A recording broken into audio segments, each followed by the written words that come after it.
Alright, I think we're in and we're on, and we are gonna build momentum. That's the name of the game. Uploads yesterday, uploads tonight. Continue campaign 09, The Flood. Yes, let's. Housekeeping is done, so we can just, look at the game now. Nice and easy. I'm not in the mood to think. I always found this weird, unique Warthog model just for this cutscene. Seeing some pretty crazy stuff. Red Team, reinforcements will come to you. Sergeant Forge, rendezvous with Red Team and find Anders. But be careful. We don't know what these things are capable of. So, they want to keep talking. This is our kind of open level with the, Flood. Basically, the Flood are like a mini arc if we have the Snow Planet firing up tutorial, then the kind of jungle city levels, they're our proper, regular formal set piece battles with the Covenant. And then we have this little mini arc with the Flood, and we basically only get one stand-up conventional fight level with them, which is this one, and I don't mind that. And then after we have our one little stand-up fight with the Flood, we go from that into basically wrapping up this arc, and then there's one more and the game ends. We're on level 9 of 15. So if we're going to explore how the Flood work mechanically, how they tried to work them into the game, this is the level to do it. And we do still have a bit of a setup to play with. It's not just like a generic RTS, their base is over there, go whoop them. No, we've got Spartan Red Team, they crashed in the fog there, that's their thinger. And there's some other stuff going on that's vaguely interesting. Yeah, as I was kind of getting into, I talked a bit about RTS. RTS campaigns, were they ever super interesting? There's some I certainly liked a lot, I don't want to say they were bad. Is it really a great way to realize a kind of aesthetically justified premise like Halo? Maybe not, but... well, what I always thought about RTS campaigns was the best ones were the ones that built on the general strength of RTS, which is the fun of building guys up and sending them away. I replayed my favorite 3D RTS recently. It's still what I thought it was in my mind. I have not changed my opinions on it. That is Dawn of War Dark Crusade.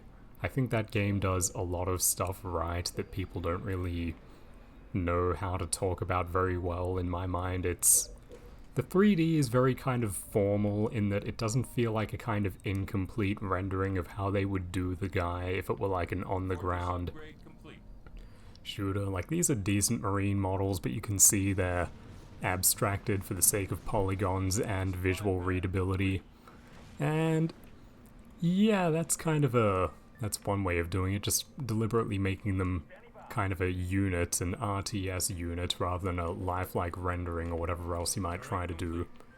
And what we can say for that game in particular, Dawn of War 1, is that I think, of course, being a Warhammer thing, the obvious thing for it to do was make its soldiers look like figurines, and they did that really well. They feel like they're made out of big fundamental shapes, but not in like a blocky way, but it dovetails with the design of Warhammer units. They were made to be little figures on a tabletop. They're already kind of their natural, correct shape is these big fundamentals that are easy to build with in a primitive way, so they're kind of perfect to be realized as video game graphics. And yeah, they just kind of carried that over in the game itself, and they look very complete and exactly what they ought to be. If there was one game where I was kind of saying that 3D RTS form is kind of inherently not good for anything, it just happened because 3D tech was new and people liked it at the time, and it's maybe not necessarily a well-justified way to do anything, but yeah, if there was one game that really had to be made in that exact style, or it's very fortunate that it was made exactly like that, it's Dawn of War. And I actually... this is the closest thing to a bad thing I'll say about it. I don't like the old campaigns, the original and Winter Assault. I wrote about this on Backlogged. You can still find those reviews in the Discord server if you want to go there and join us. Very fun in there, by the way. Anyway, what was I saying? Yes. Trying to make like a movie scenario out of the parts of Dawn of War is bad, I think, on several levels. And Dark Crusade is the, on its face, kind of the cheaper option. It's a campaign made out of like your base here, their base there, skirmish scenarios, but yeah, frankly, like as lazy as that might sound, I do think it's just better at what these games are for because, yeah, like at this level of simple control, like any hard objective assault or whatever, I can't approach that with nuance, so it won't be an interesting challenge, I'll just be face rolling into it. It's, the big openness of, you crank it up to hard and just trying to win base against base, that's what actually brings out the compelling challenge in this kind of scenario. Sorry, I'm just building up. This might be very boring, but I just want to take my time. This is the equivalent of walking around in a room in Halo CE, but, the good thing about strategy games, what I always thought, is that they kind of idly play themselves when you only put a little bit of energy into them. Instead of just looking at the different walls while I run a thought out, you can watch the little guns shoot down the little flood birds. Look at that original design for this game. They're alright, the flood birds. And Forge doesn't have his warthog this time, but yeah, anyway, what was I saying? That there is nothing, I think, that you can... Is there an RTS game? I want you to actually answer me seriously in the comments. Is there an RTS with a campaign that isn't skirmishes, basically, which you think actually works really well, like approaching these dynamic movie or whatever scenarios with RTS perspective and tools actually works? Like, I've had friends tell me they like World in Conflict. I played that game, I wasn't crazy about it. And I just kind of thought, yeah, like the production values are alright and stuff, but I would probably just rather play this as like a on-the-ground battlefield or like armor, like put me in the tank, in the infantry company, whatever kind of scenario, even like Call of Duty. I just don't really think that like floating above and kind of awkwardly getting the tank lines to clash with each other is a very interesting way to build a game. And the kind of lack of nuance and the way the pace tries to overwhelm you, it just makes for very unimpressive spectacles a lot of the time as well, if you ask me. Like, barely scraping over the line a lot of the time in a strategy game rather than being like cool and exhilarating. Sometimes it can be. A lot of the time as well, it's just this sense of like, oh shit, fuck, no, all going wrong, and you just kind of make a mess of things, and if anything, you kind of, you're like a bad actor, you miss your marks, and you fuck up the dance, the show, and all that. And that's just not very fun. I almost feel embarrassed a lot of the time when playing strategy game campaigns that want me to do anything but basically play at my own pace and think things out. Thankfully, this game was made to be not particularly difficult, so it doesn't make any particularly rough demands on me. Let me quickly check we're recording. Yep, we seem to be, so that's good. Let me just keep doing this. Yeah, this game looks okay, but these are designs that were made to work, of course, from the first-person perspective. These are a Halo 3 design, the Marines, Halo 1, and kind of redesigned for this, Blomkampified, the kind of... It's funny, in the cutscenes they tried to make like a hard, what would work in reality look for everything, and they ultimately did that in the same game where they have to really simplify them so we get a contrast. And yeah, what I was just gonna say is, do these designs work? Like, by design I don't mean the general premise of the Hornet, but how it looks in this specific game. Like, do you like this? It was... Again, it was made to appear in Halo 3 with like 10 times as many polygons. Everything in Dawn of War, to get back to that, was made specifically to appear not on a screen, but in real life, like the size of your thumb. A Space Marine is meant to be something where everything about him looks not necessarily realistic, but kind of stylistically complete and correct when he is, yeah, the size of your goddamn thumb. He is meant to be very, very small, so the proportions, the colors, the designs, they had some very smart and talented guys put a lot of work into thinking, how do we make the best thing possible that is going to look awesome at this really specific, low detail, very small size. And yeah, you translate that tabletop level of scale and detail into a early 3D PC game and it works absolutely brilliantly. What I will give them credit for, they did do a lot of things right here, like, they probably weren't thinking it, but it's something that Dawn of War does as well.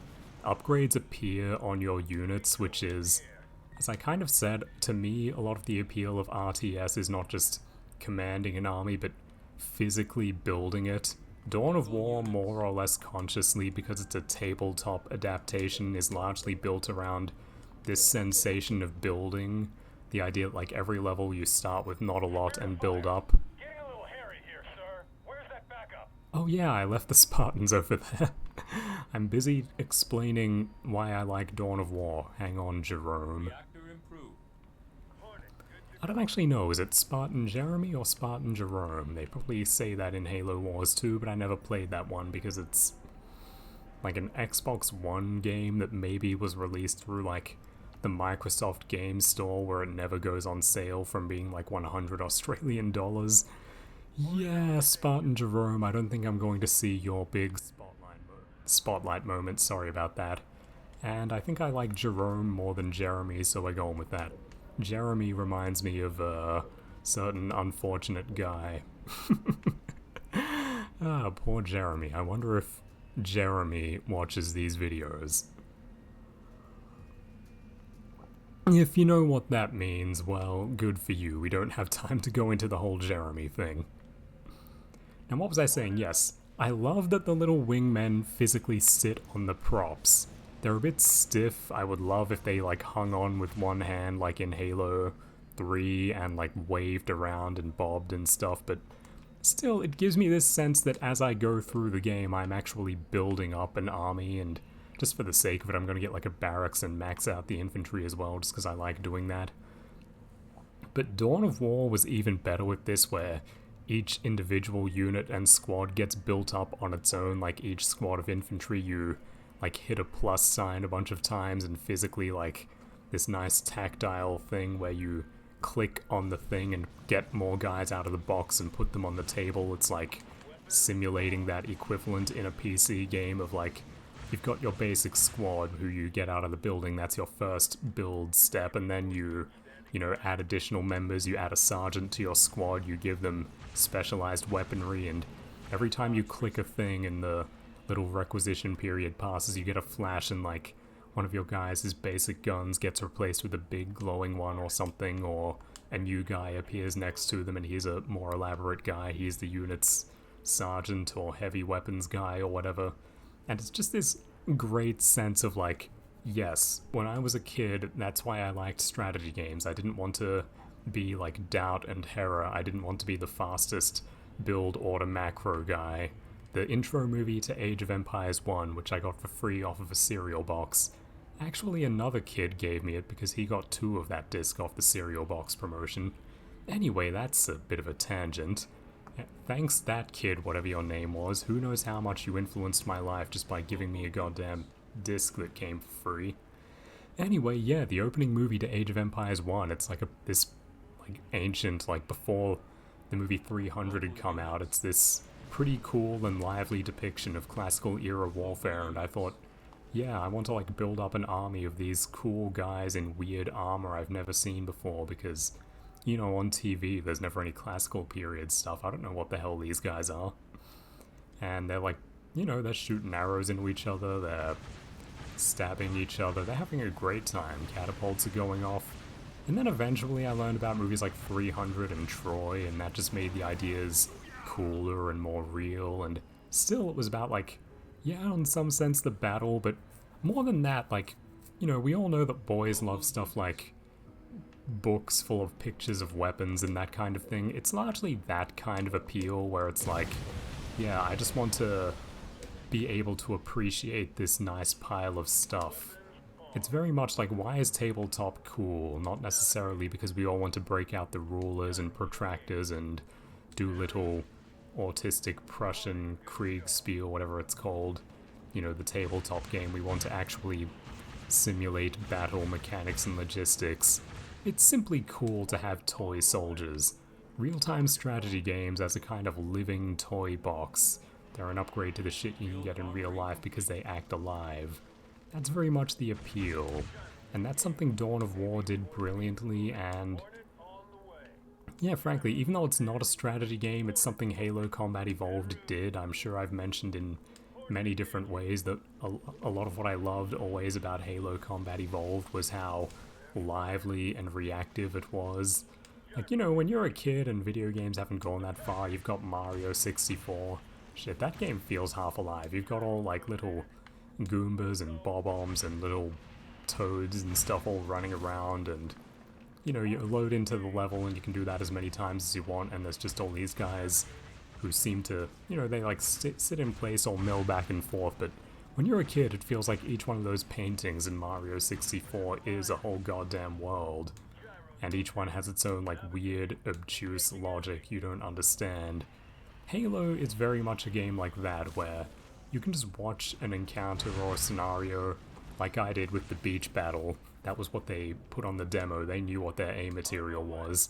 You look at the Marines and the Covenant interact and like, yeah, this is the living toy box. These little guys, they all chatter and run around and blow each other up, and it's the coolest goddamn thing ever, and that was always what I liked about strategy games. And Dawn of War is a brilliant build up a little toy box set of little guys who are alive and act like it in a cool and neat way, and you just get all these weird little features they thought out really well to give you this sense of handling and building up a little toy army. Am I getting that sense from this game? Not particularly. Am I getting a cool living action movie sense from this as well? Not particularly. Of course, it's not helped by how utterly slow I choose to take this, but I do ultimately say that, like, no, this game is not really good for, like, realizing the premise of its few battle cutscenes of, like, convincing me cool, frenetic, high-octane stuff is happening. No, if you want to do that, strategy game is kind of a mistake. It's not really well suited to it. Bungie themselves were, of course, we've been over the history 100 times probably, you know. Bungie were going to make a game kinda like that. That's what Halo was gonna be, and then they decided, yeah, actually, this is like 100 times cooler if you're actually just driving the goddamn Warthog, so let's make that the game.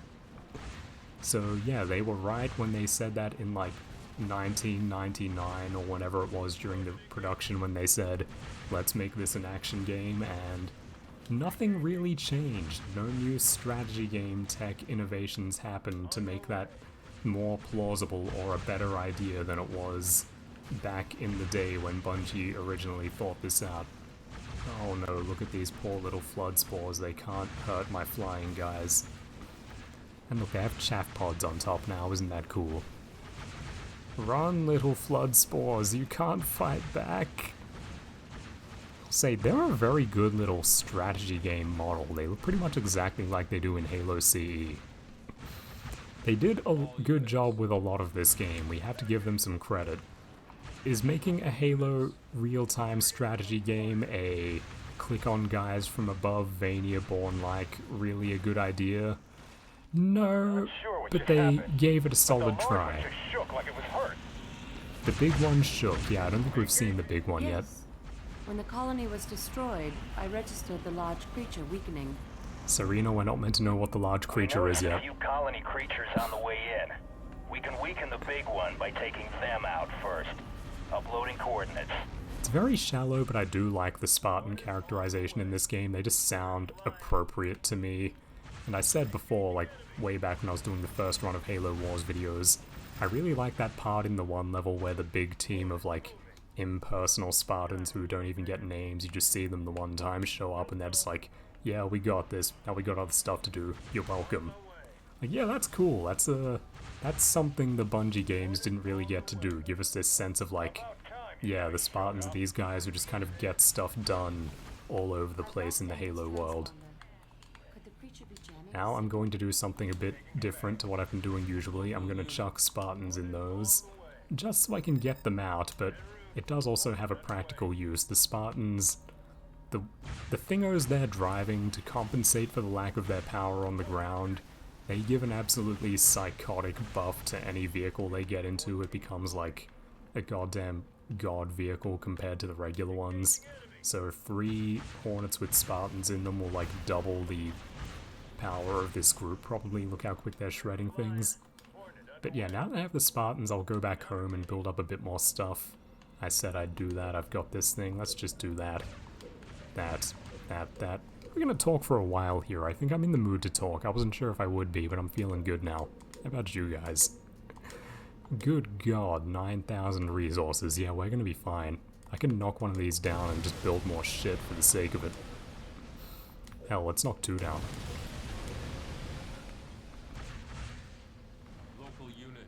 Everyone get over here for a big magic Healy beam. Local units. It's very weird how he's got the kind of... how this game has an announcer and they didn't make him like... They could have got, I don't know, like the Master Chief's voice actor or Cortana to do it, or even this new character, Serena. I actually really like her. I'll say, like, I like Serena a lot more than even just, like, Cortana's re-characterization in Halo 4. Like, that's terrible. Like, no, Serena is how you write an AI. Like, she could fit into something serious like Marathon pretty decently. And I'm glad that, from what I saw the first cutscene in Halo Wars 2. Serena gets a decent send-off rather than being written into the ground by 343. Halo Wars 2, I'll just spoil this, opens with Serena shutting herself down because she's been on for too long. Instead of like a lame melodramatic plot like in Halo 4, it's just like, wake up crew, we've got stuff to do. Oh, by the way, I've been on for like 12 years and I've got to like stop now. Bye, it's been an honor. I thought, yeah, that's a good send-off for like the one good character in Halo Wars. I'm happy that happened. Yeah, do I have any fond feelings for Sergeant Xbox 360 or Dr. Lucy Liu or Captain Nobody? No.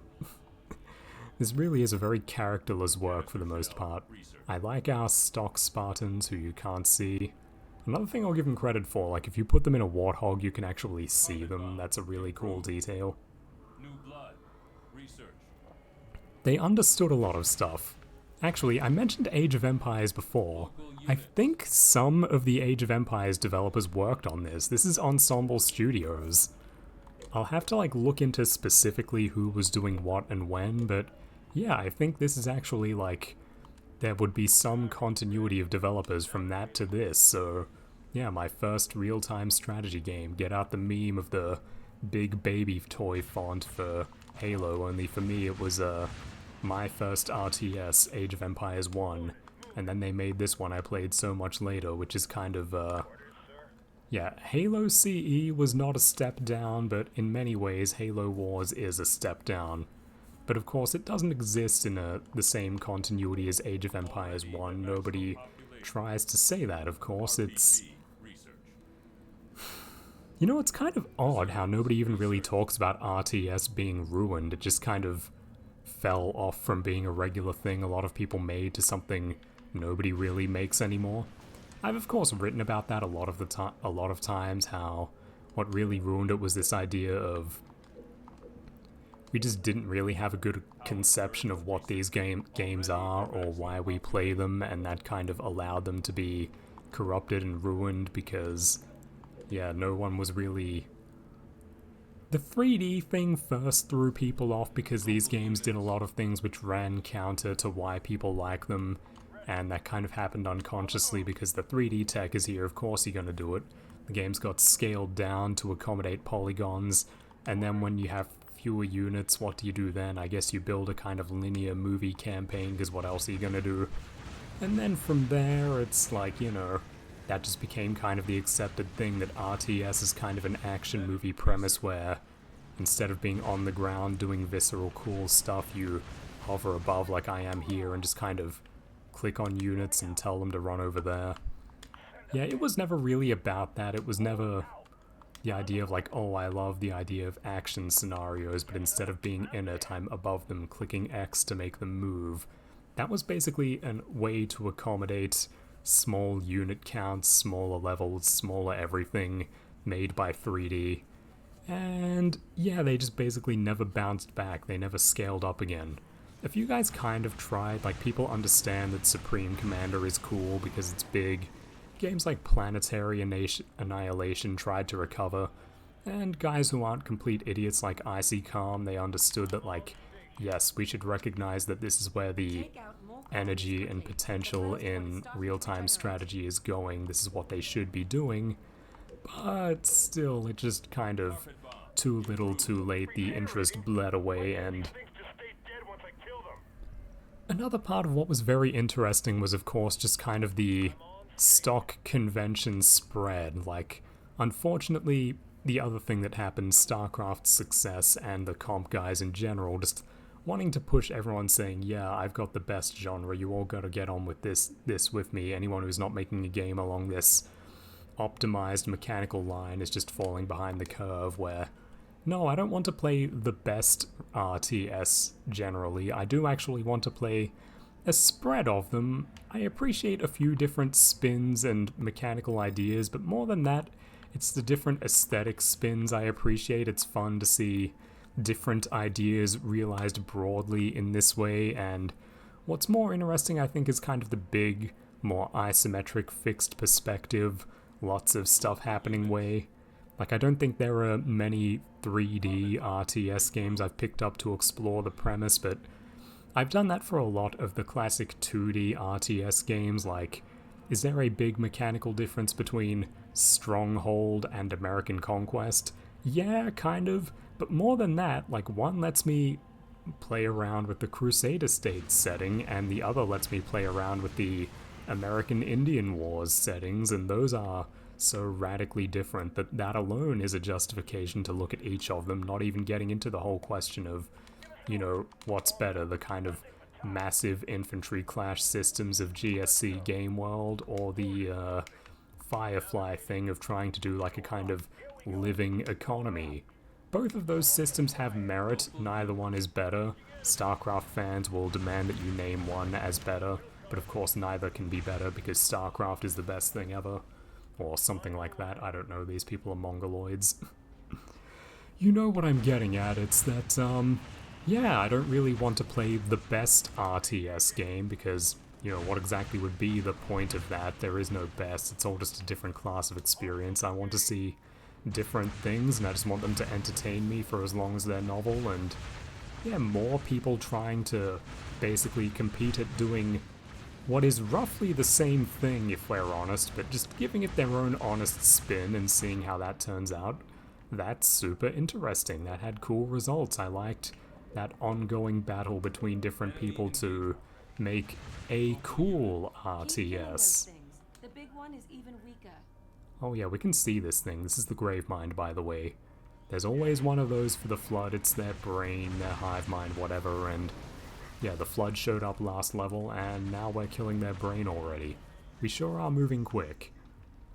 It had to happen at some point. I would prefer that they just let us kill the hive mind immediately, than you know, not give us a big confrontation with the Flood. I get that the campaign has to move, so I think they were pretty good about this. They give the Flood like a mini arc.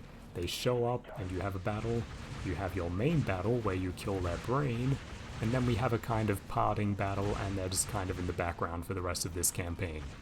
Good job, Ensemble. I think that they could have just not done the Flood, and nobody would have held that against them, but they thought, nah, we want to show off a lot of different things that are definitively Halo, so, you know, we can't skip on the Flood, we gotta show them, and they did, and good job. They didn't have to, they really did care about this. From what I've read, Bungie weren't crazy about giving their IP to someone else, and probably they were kind of sore at the idea of it being a strategy game, because that was, you know, an abandoned Bungie idea or an evolved one, and they thought, like, shit, they're just like digging through Bungie history and trying to outdo us at our thing. I understand if they were broadly a bit annoyed. I think that's very fair of them. They have every right to feel like that over this. And yeah, they were good sports about it. I think Ensemble were good about it. I haven't heard any stories of Bungie like outright not cooperating, even if they weren't crazy about this. It seems like everyone was as good as they could have been about this, and the whole project turned out about as good as it could have. Well, I mean, it could have been a uniquely brilliant, justified game in its own right to compete with Halo. That would have been the best, obviously. We didn't get that, but I'm realistic. That was never gonna happen. Kill the thing, people. We gotta kill the turrets. Healing targets. Local units. Get him! 2 times 12 of these things, we really are just destroying this level, aren't we? Sorry if I'm distracted for a minute there, but I guess that's that thought about finish. Just, in general, what is RTS good for? In various points in time, it was decent at realizing a few things. It was never necessarily a perfected form, especially for a kind of structured, aesthetically justified single-player experience. It was always pretty much every form of gaming, every discussion. If we talk about single-player and multiplayer, you know, commercially, aesthetically, economically, the issue just gets confused in so many different ways. It's a disaster every time. RTS especially suffered from this, but it really does interest me. It's such a poorly treated subject. What can RTS really do as a single-player, aesthetically justified experience? Were these games ever good for anything on your own, or were they only good for Koreans to just kind of drive each other insane with build orders in? I think that no, they actually did do a One of few... the colonies has regenerated, and a large creature has gained strength. Yeah, that's nice, Serena. I'm just gonna hit that thing with a bombing run to compensate. In my sights. Initial bombs out. Firebase. Now that's just evil. Enemy engagement.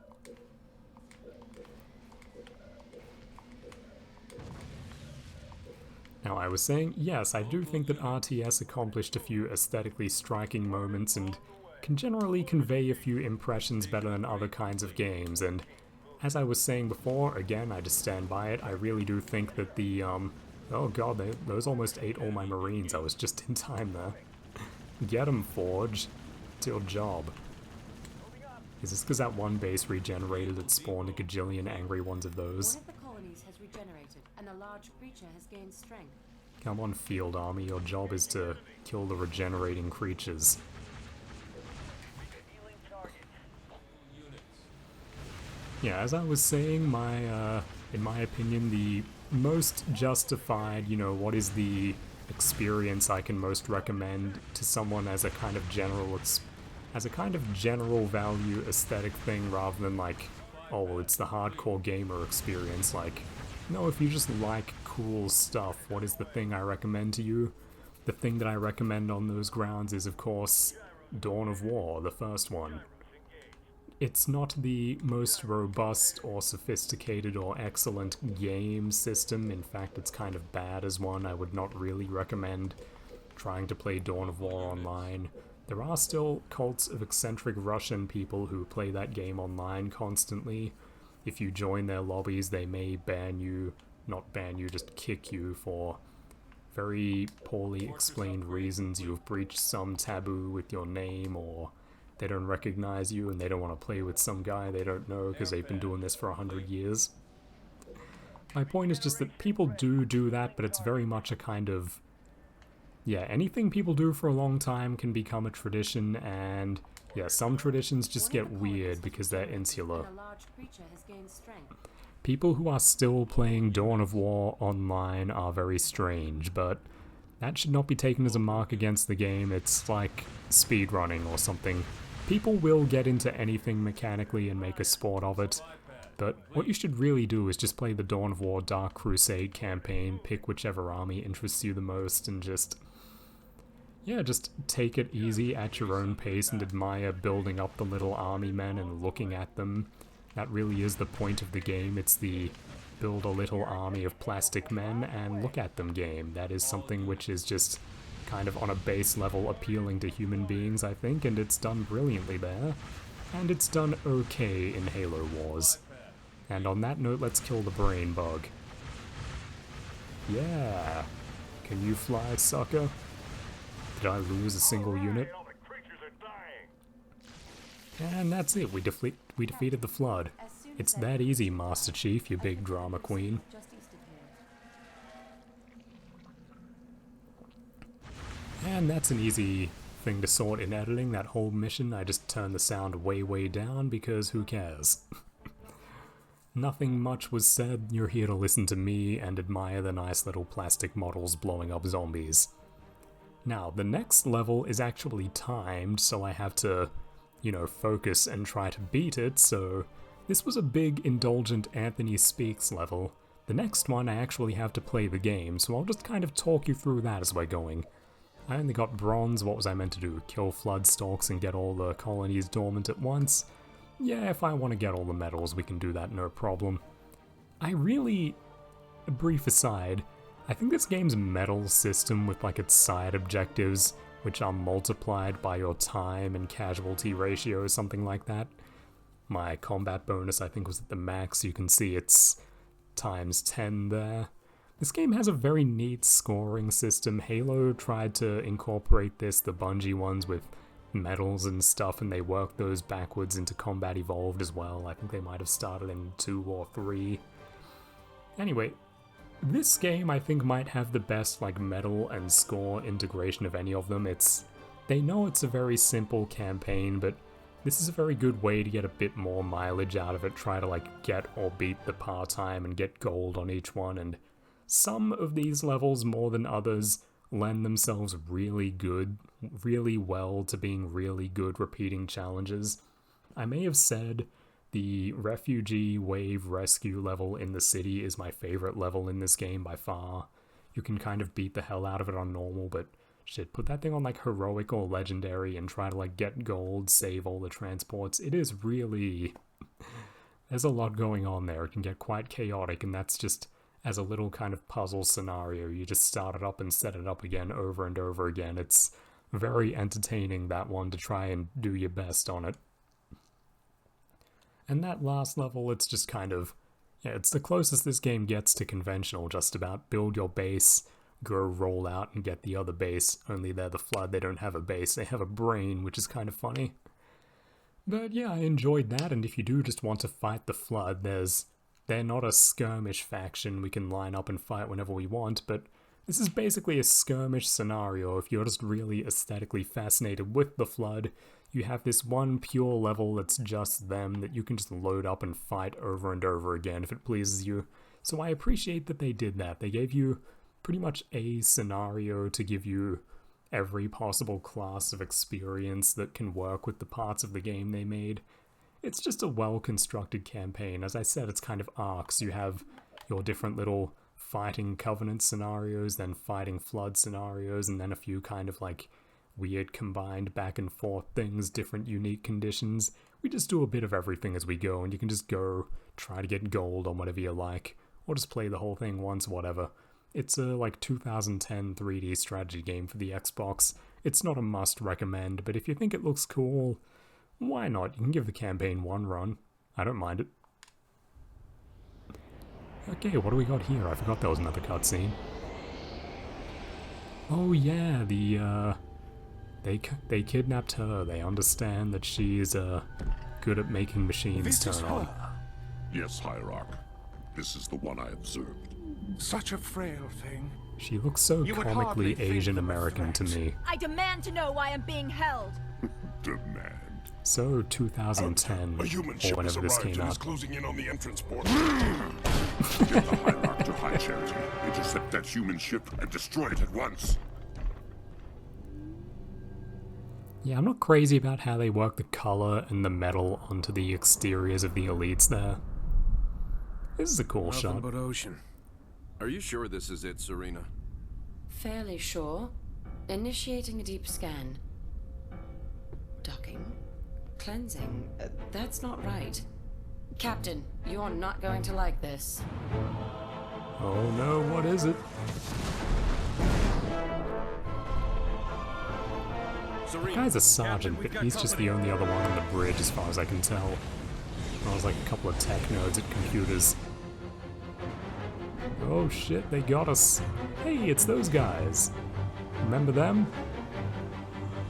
The All robots. hands engage. Serena, I've got troops out there still. Get them back on board now. Captain, I can only hold this position a few minutes at the most. Now, Serena! Recalling surface squad so we can all die together. Aye, sir. Now, is this 3 one or... platoons Here we go, inbound, yeah. designating them Alpha, Bravo, and Charlie. Red team, They're with Charlie, sir. That could be a problem. we can't evac those trapped Marines until the air is clear. Let's be about it, people. Yeah, this is the actually hard flood level, or as close as it'll get to hard. We are under a timed condition, and yeah, they've already lost their master brain, so they're dying, but Buy us more time. Sergeant, break through that line for our Pelicans. yeah, as you can see, we've got to rescue people, and yeah, we just have to get out. The flood are in the way, a shitload of them, and we have to get these guys and get them out. The current plan is to, yeah, just hold the base and build up until I get... You can't actually just spam Hornets, they have like anti-air and stuff this level. You need to get a more complex build-up of stuff. You start with some Marines and some Cam Clarks, but because of the little aliens, I don't recommend using Cam Clarks or Marines. Yeah, if you missed that or just forgot from the older episodes, God knows why, but the Marines are played by Liquid Snake. No, the flamethrowers. Yes, sir. Standing by. Moving. Supply pad complete. You enjoy the killing, brother. Give us an order. Can't really hear it. This is Alpha Platoon. We've got hostile contacts. Lots of hostile contacts. Yeah, so do I, Alpha Platoon. Deal with it.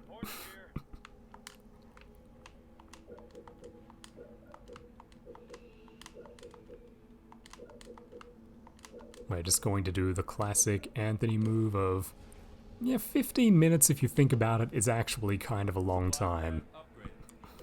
Let's hammer these things out. Supply pad upgrade. What does one of these cost? A lot. Supply pad complete. You know, I don't know if I worked this out when I was like 13 or 14, whenever I was when I was first playing this game, but yeah, this seems to be kind of the optimal move. Just sit in base and do this. Supply pad upgrade. Just build up our ability to get even bigger numbers quicker, and we're gonna get there. We just hit critical mass, and then we start deleting supply pads and building vehicles, and we roll out and take them. Sorry if that's a bit boring, but if I send in like a mixed clusterfuck of barely upgraded infantry with like 2 tanks, they're all just gonna die. This game is a bit like that. It's kind of like, ooh, like a weapons triangle and balance. No, just build scorpions. So, yeah, let's start building those scorpions once we hit 1,000, I think. How's this going? Oh yeah, I can actually do this, I think. Nope, no I can't. That was a waste of money. Well, that was a suboptimal move. What I should have done was bomb those. Oh well. Bear with me, people. I'm actually kind of bad at video games. Oh yeah, now I remember. Those pylons down there are generating the field we're in. Can we shut them down? Way ahead of you, sir. Forge, I'm sending you a new toy, a gremlin. Drive it over to that pylon. A new toy, but does anything in this game really strike you as toyish? Kind of. Little remote control antenna on the Scorpion is fun. This thing is a shit meme unit you never use for anything, but in this level it turns off the tractor beams pulling the ship in, which are why we are in such a hurry to save our friends. Now if I had to start spamming scorpions, we can make it. EMP in 3, 2, 1. Recalculating speed of descent. Carry the fall, and... Yeah, as you can see, this situation isn't actually that urgent. Though I do have to save those Marines, so I have to kinda hustle a little bit. Reactor improved. Yeah, I can't stay in base and build forever. I should actually push up a bit. Hornet here. On my way. And I should build a Wolverine as well, just because there's so much shit in the sky that's going to try to swarm us dead. Come on, people, we're in the closest this game will ever put us to a hurry. Let's see if I can poke at the edge of this base with not enough units. Get his ass! No, I don't like this at all. More resources required. Run! Yeah, we lost a Hornet. Back to base. Let's get 2 Wolverines, actually. Let's get some real anti-air power. This is like the... If there's one level in the game where you can't just spam Hornets at it, it's this one. There is just an insane amount of anti-air everywhere wanting to kill you. Gee, those Marines didn't have a good day, did they? Well, we're going to save the tank and maybe like 1 flamethrower team. Local units. Okay, let's take... No, I want to leave the infantry at base just because they'll die and I feel bad for them. I don't feel bad for guys in vehicles who die for whatever reason. It's not soldiers, it's a tank, you see, is the thing.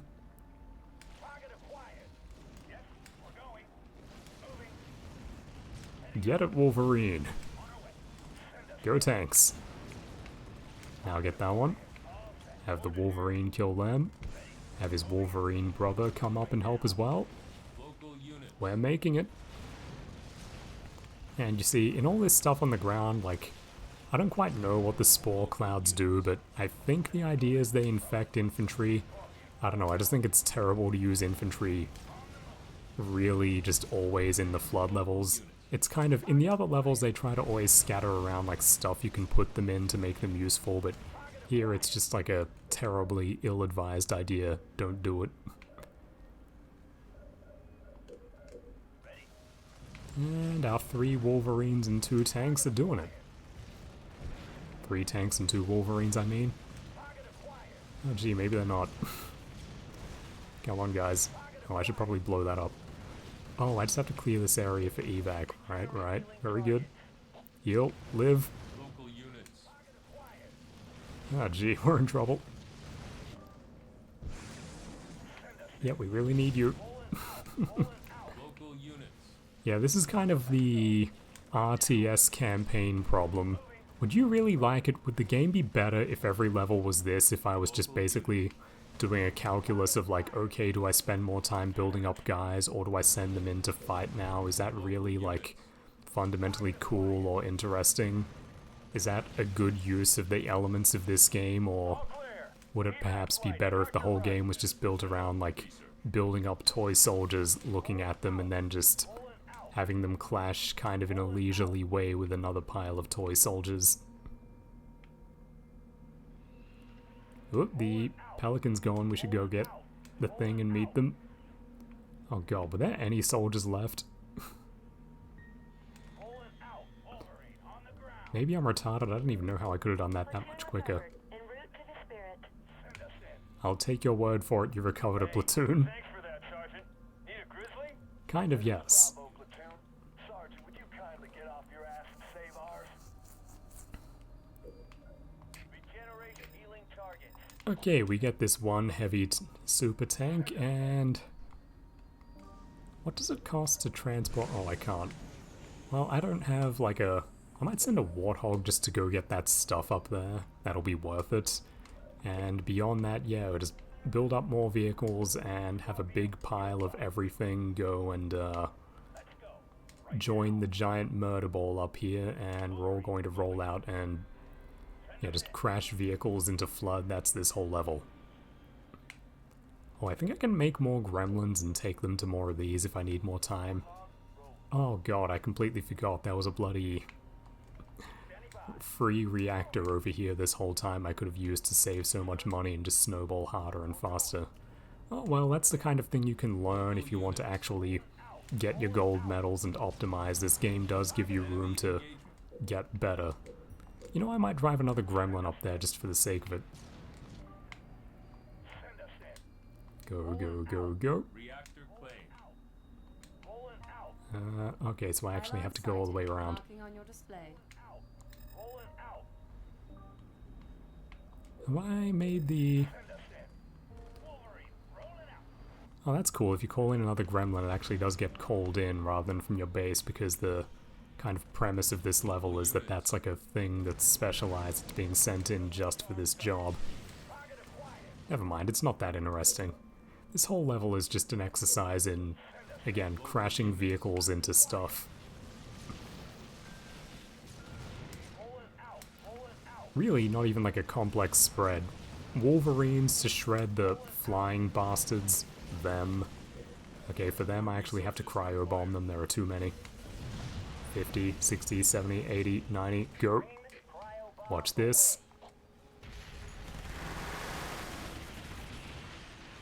They just drop out of the sky and take a gajillion damage. This is very retarded, but why not? It just works. Yes, an ice bomb that freezes things in the sky. Only you can friendly fire yourself, and I forgot that. Still, it did its job, it killed them all. I had a tank sitting there the whole time. Good job, Anthony. What else have I done that's stupid? A warthog with no gun, you come into, why not? Did I get a gremlin? Yes. Gremlin, go do your job up. There. And have I got other... Yep, I've got... Why have I got another gremlin? What am I doing? Oh wait, Serena sent a gremlin in just because I found the pylon. Yeah, this level is trying to help me, I just suck. It gave me a reactor and I forgot about it. It gave me a gremlin and I didn't see it. Okay, well we have the tanks, they can do their thing. Just focus fire them down, just keep hitting the key to see how many units I'm missing. Get its ass. Yeah, sorry if this isn't that interesting, just this thrilling gameplay of, oh, I gotta get to my objectives in time, but no, this is a teaching moment. This is exactly what I was trying to talk about in the last level. This says it better than I could have, just... This is inherently not that fun, and this is what a lot of strategy games build their central experience around, this thing of like, ooh, how do I build a dynamic cinematic challenge out of this kind of mundane resource juggling time attack exercise. This doesn't feel very Hollywood, this isn't really interesting or cool, it's just kind of a chaotic mess. Alright, well we at least saved those guys. God, I have so many units scattered everywhere, this sucks. Oh, we're making more, we're gonna be alright. But as you can see, I don't have like 10,000 in the bank now, I've got 1,000 I'm actually spending as we go. Go, Warthog! Rescue the Marines! I feel so bad for losing the whole other one. Yeah, get in, guys. It's like the end of my favorite level in the first game. Everyone stack in and go home. Feels like winning. Please don't give me the elephant game, I have no use for it. Yeah, you want an elephant? No. Elephant, grab that black box and go home. And this one has to go rescue our Spartan friends from the last level. Elephant, you absurd creature, go home. And you guys... Well, they're actually defending base, but no, we have turrets. They will be needed. What's going on up here? Oh, it's cryo-bomb time. Run away! Now that was efficient. You see, that's how you meant to do it, I just suck. Blow that thing to hell. Go up here and blow that thing to hell. Did I lose the anti-air thing? Yes, but their machine guns can still hit it. We're doing alright, and I have more vehicles coming. Oh, now that's just silly. Come on, guys, I believe in you. Oh no, they're shooting my pointless gremlin I made by mistake. Oh no, this thing's attacking Cam Clark. I didn't even build a turret there, I suck. It won't let me queue excess units in advance, that's lame. Get him, Cam Clark! All clear. Okay, I really want Cam Clark to make it, so I'm gonna run him away now. Aerial hostiles on an intercept course. Evac flight, abort. Repeat, evac flight, abort. Abort. Oh yeah, the tanks cleared the last landing site while I wasn't looking, and then the flight got shut down. This is Charlie Platoon. We'll come in on our own. Keep those engines hot. Hell yeah, these guys are badasses. Meet up with the tanks, and let's go. Oop, they're in trouble. But is Cam Clark making it? That's what's important. He gets his own heal. I've decided the point of the game is him now. And yeah, this is actually, I almost take it back. This is an exciting little scenario they've made. I've gotten very invested in getting my retarded little marine swarm back home. And if you look at it, this level's really not that big because, again, it's a 3D RTS game. They only ever got so big. Like, this is gonna take 30 seconds to run home, but didn't we make a nice little dramatic scenario out of this? Still, I think this would be even cooler if it was a Halo Combat Evolved level, basically. This is not as dramatic as the sequence where you try to run out of the swamp in the first game. These guys might not make it, but oh well, they had a good run. 3 stars, they killed a shitload of things. Actually, I can run one of those over to help. 2, in fact. Rescue them, I believe. Live! Hell yeah, and the tanks are forming a nice little box around them. They're gonna make it. But yeah, just Marines and Flood, it's something I'm sure it was very difficult to script around, so Bungie didn't do a lot of it, but god, that Flood level in Halo CE with the Marines is so cool, like the sequence at the end where of course all the Marines die, but that is so cool. Like, I just imagine a dynamic level around basically trying not to get them killed would be the most exciting thing ever in that engine. In this one, it's okay, but speaking of convoys as well, like leading guys and trying to get them to the end of a thing, you might remember a movie called Reign of Fire. That had a movie tie-in game about vehicle convoys made by the Battalion Wars guys, and it was really, really good. That's really got to be its own video or two, though, to really convey why the Battalion Wars guys made a really good movie game out of Reign of Fire. Sorry if it feels like I'm disrespecting Halo Wars. I don't consider this game junk. I bought it again on Steam. It's really not that bad. Ensemble Studios veterans, if you ever end up seeing this, be proud of yourselves. This was a pretty solid note to go out on. A console RTS of a beloved IP. This could have been a disaster. Instead, it's kind of a weird, novel thing, which, you know, no individual element is great, but all of it together, it makes for a neat little historical artifact. I have a good time playing with this thing.